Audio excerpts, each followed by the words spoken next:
Hello Mobberley fans, this is a funny one, you'll enjoy this I think. What would you do if you got drafted? Now in a very real sense, I know exactly what I would do because I did it, because I was drafted, or so I thought. So stick around and I'll tell you the whole story.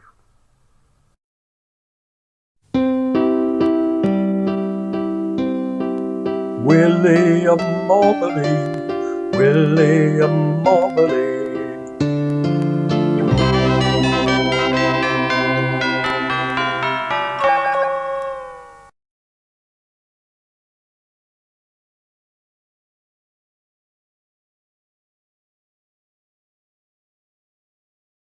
Okay, picture the scene.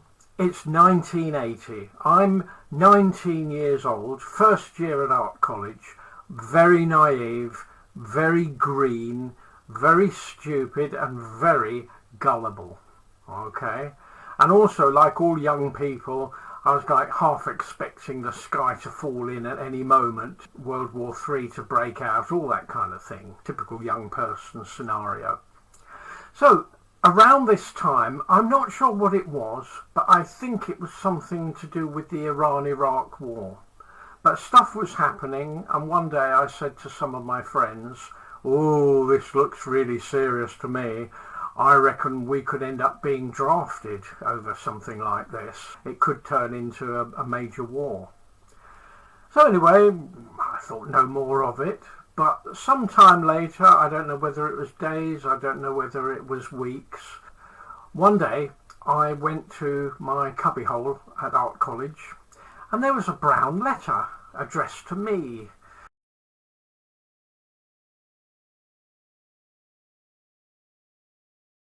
And I opened it up and inside was a letter supposedly from the Home Office.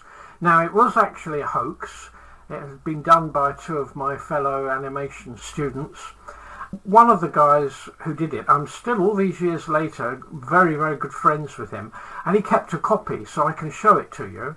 The only difference between this one and the one that I actually received is that my name was actually written in by hand. And there were multiple reasons why I should have known that it was a hoax. Any person with any sense would have done. But I was completely and totally taken in. The bottom fell out of my little world, I can tell you. But here is the original letter, and we'll read through it and then I'll comment on it, okay? From the Home Office. Our reference, MOD AE35.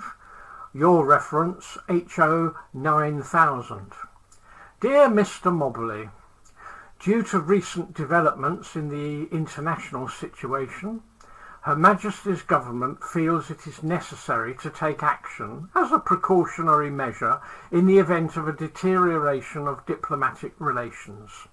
Starting on Monday, October the 26th, 1980, we are requesting all males of British citizenship between the ages of 18 and 21 to sign on at their local post office, stating their availability for subscription into HM Armed Forces. Yours faithfully, William Whitelaw, MP KCG, OHMS. Well, as you can imagine, I was absolutely horrified. I was completely taken in, totally fooled by it. And so my reaction was 100% authentic. How I reacted is exactly how I would respond to being drafted. Okay. But let's look at this letter first of all. The Home Office lettering, that was Letraset rub down lettering, because this was before desktop publishing. The banner came from the Daily Mail newspaper. They used a rubbishy old typewriter. And my friend Clive, who was one of the pranksters, he said to me, I thought that you would immediately pick up that it was a hoax. Because, you see, Clive was a big fan of 2001 A Space Odyssey. He absolutely loved that film.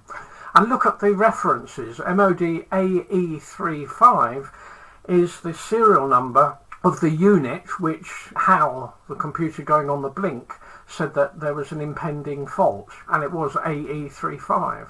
And the 9000, obviously that speaks for itself, the HAL 9000 computer. So those 2001 references were staring me in the face, but I didn't pick up on them.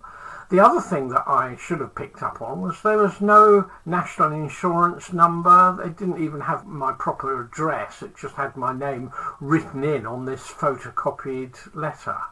But none of that registered with me.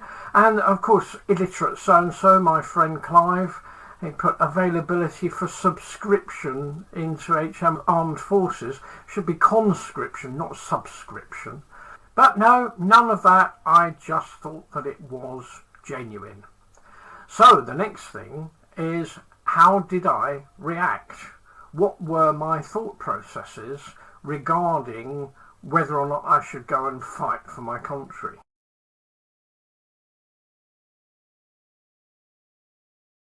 Okay, reasons to fight or not to fight for Great Britain in 1980. Now there I was 19 years old, and as I've said, I was very green, very, very stupid, very gullible. But even at the age of 19, I could see that there was a major social upheaval happening. Women were effectively reinventing themselves, and I could see that they were making a pig's ear of it. The feminist movement was in full swing. You very often heard men saying, women aren't women anymore, and you'd hear the women saying things like, a woman needs a man like a fish needs a bicycle. So I thought, do you know what? Okay, girls, if that's how you think, if you want a feminist society, fine. You know, you do you. Here's a gun, there's the front line. You go off and bleed and die for your feminist society. Why should I? It's very simple. Girls, if you're not gracing hearth and home anymore, you're not worth dying for. It's as simple as that. And that was my attitude. So the notion that I would go and fight for a country that hated me, I mean, bear in mind, men routinely get 60% longer prison sentences for the same crime as if a woman has committed it. That's not equality, that's an outrage, it's an injustice, and why would I fight and die for a country which hates men, which treats men so shabbily? The equality stuff is just cherry-picked in favour of the women. No, I'm not fighting for that, sorry. But if you take that away, what else does it leave you with?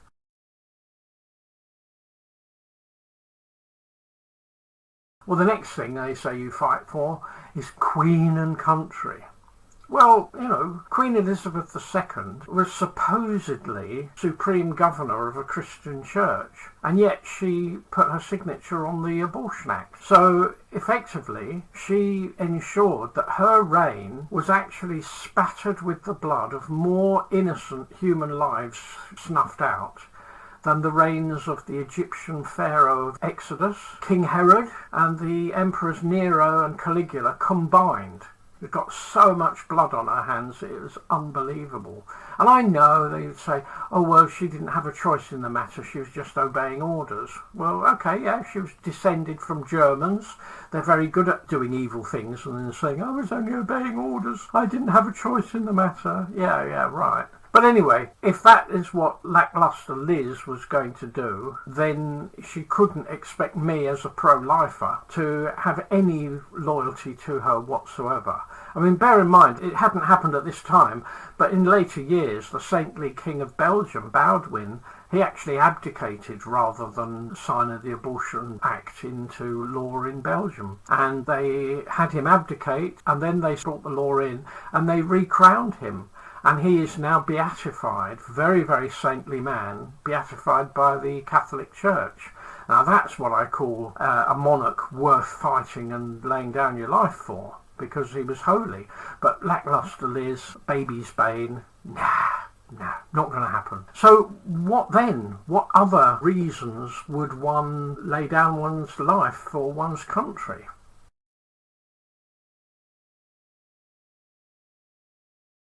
Well, we're supposed to be fighting for freedom. Do you believe that? Britain's a free country, you're fighting for freedom. Well, you have to be clinically brain dead to believe that we're free. It's absolute nonsense. It's a totalitarian state. You can be arrested for simply telling the truth. We've got a law now undermining community cohesion, where if you object to the fact that we're being swamped by an alien culture that hates us, you can be arrested, and apparently the truth is no defence. Okay, that wasn't then, but there were enough examples of where we don't have free speech at all. It's a complete, utter nonsense. So, no, that's not a reason for me to die fighting for a fake freedom where they tell us that we're free, but it's twaddle. Nah, that's not going to happen.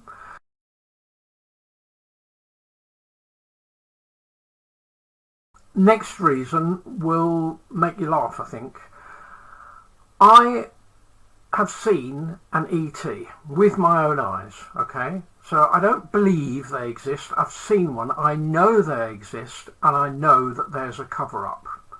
And I despise the government for it. When you think about it, the most exciting thing, the most significant major event in the history of the human race, the knowledge that contact has been made with extraterrestrials, people from other worlds, and our government hides it from the general public.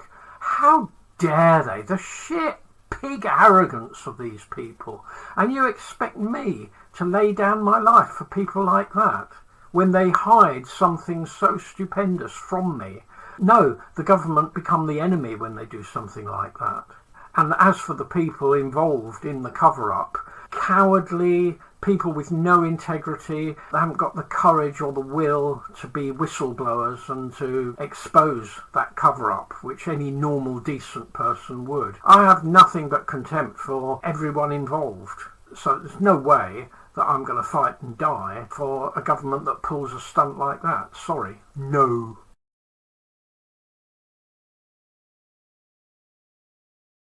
So what else?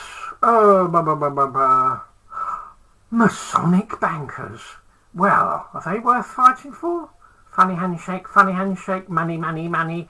Funny handshake, rip off the general public, corruption in the banks. Funny handshake, murder prostitutes in 1888 and cover up the identity of Jack the Ripper. Yes, I've read Jack the Ripper, The Final Solution, and Melvin Fairclough's brilliant book, The Ripper and the Royals. It's Masonic.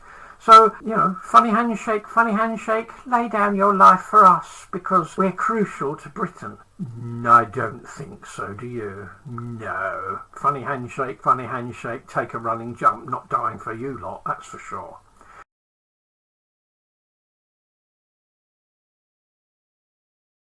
Okay, so what about our lovely upper classes? Would I like to die for them? Those little Eton attending rich people with their silver spoons in their mouths, so much better than a peasant like myself. Could I die for them?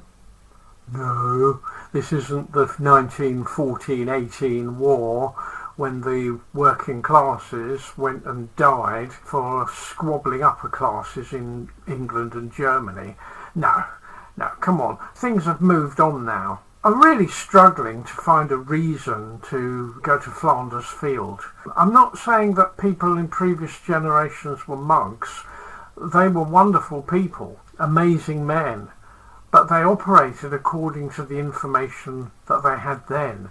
We're blessed in that we have the internet, and so consequently people can exchange information, they can look at history, they can share anecdotes, first person to first person in many cases, and so consequently we're not as prone to listening to confidence tricks, which is effectively what most war, in my opinion, is. So there it was. On I went to the next thing.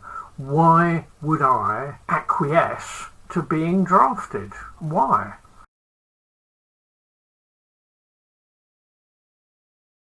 It's not that I don't care about certain people, it's not that I don't have certain ideals.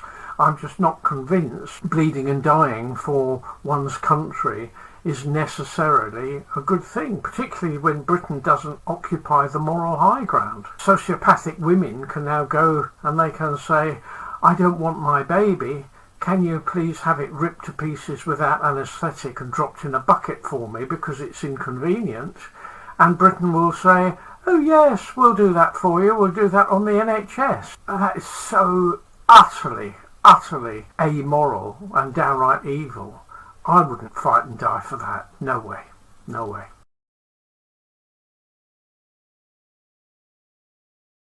What else?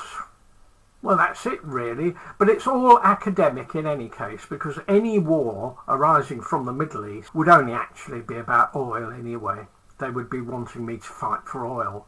And given that again, there's been the suppression of free energy for at least 100 years, and free energy, it's wrong, it makes it sound like it's breaking the laws of physics. They should call it 0 point energy. But that technology has been around for a long time, and the oil companies bought up the patents and sat on them. I'm not going to lay down my life for that. So that then begs the question, having decided that the whole thing was an absolute farce, what was my reaction? How did I behave? Well, I'll tell you.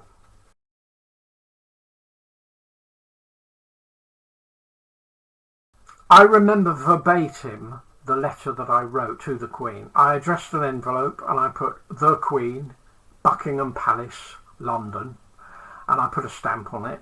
And I figured that the post office, well, nowadays they can't even tell if their software is malfunctioning and they send people to prison. But back in 1980, I assumed that if I wrote the Queen, Buckingham Palace, the post office would probably track her down and give her my letter. So then I wrote the following letter. Here it is, verbatim, handwritten. Dear Liz, thank you so much for your kind invitation to become cannon fodder for Texaco. I have rolled the said missive into the shape of a suppository, and you know where you can stick it. Yours in utter contempt, William Mobberley. And I then rolled up the thing in the shape of a sausage, put it all in the envelope, sealed it, and we traipsed down to the post box to post it. And we got there, and I turned it over in my hand, and I just thought, once more, do I have the nerve to do this? And I thought, well, absolutely. And so I went to post the letter, and literally at the last moment, one of my friends who had taken part in the hoax, a little prankster, put his hand across the opening of the post box, and he said to me, no, Will, it's a hoax, it's a prank, it's forgery, we made it up. And I was a bit relieved because, for example, my father, when I told him what had happened, he said, oh, you probably would have been drafted. Somebody spiteful in Whitehall would have done it to teach you a lesson. And they have the authority to do that kind of thing. They'd make up a reason why you needed to be in the armed forces. I don't know how true that is, but, I thought it could cause a bit of a stink if I had posted it. But I know that I would have done, because that envelope, when it got intercepted by my friend, literally it was on its way to the opening on the postbox. I was posting it. So there you have it. What do you think? Am I reprehensible? Do you think I'm not a real man, not being willing to fight for my country for all the reasons that I've given? Am I reprehensible? Am I disgusting? Or do you agree with me? Well, to help you decide, here's something really interesting. It was only a few weeks ago, but I found this newspaper headline. And it's fascinating because back in 1980, I think I would have been a bit of an aberration, to be honest. But now, apparently, 90% of young people of conscription age say that they would refuse to go if they were drafted. So there's a lot more people like me than there were in 1980. But I thought it was hilarious. The utter contempt. That was my thinking then. And now, with all the nonsense, the gender stuff, the personal pronouns, the trans, men with penises claiming to be women, and instead of saying, sorry mate, you're mentally ill, one guy refused to use someone's pronouns, and the clown of a judge told him that he was a disgrace to civilization. You think that's worth fighting for? No, no. But anyway, I hope you enjoyed that little tirade, and I look forward to next time. Bye.